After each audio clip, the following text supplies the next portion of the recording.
अस्सलाम वालेकुम।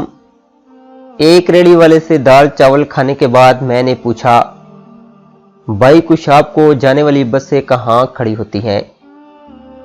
तो उन्होंने सामने इशारा करते हुए कहा कि सामने उस होटल के पास। मैं जल्दी जल्दी वहां पहुंचा तो होटल पे चाय पीने वालों का बहुत रश था। हमने भी ये सोचकर चाय का ऑर्डर दे दिया कि चाय में कोई खास बात होगी। चाय वाकया बड़े मज़ेदार थी। जब हम चाय का बिल देने लगे तो याद आया कि चावल वाले को तो पैसे दिए ही नहीं। वापस दौड़ते हुए चावल वाले के पास पहुंचे और उन्हें बताया कि भाई शायद आप भूल गए हैं, मैंने आपके चावल तो खाए हैं लेकिन पैसे नहीं दिए।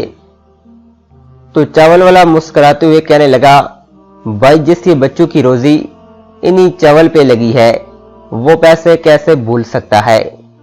तो फिर आपने पैसे मांगे क्यों नहीं? मैंने हैरान होते हुए पूछा। तो कहने लगा, भाई ये सोचकर नहीं मांगे कि आप मुसाफिर हैं, शायद आपके पास पैसे ना हो। अगर मांग लिए तो कहीं आपको शर्मसारी ना उठाना पड़े। प्लीज, ज्यादातर एहसास की इंतहा गरीबों में मिलती है। प्लीज वीडियो अच्छी लगी है तो लाइक और शेयर करें।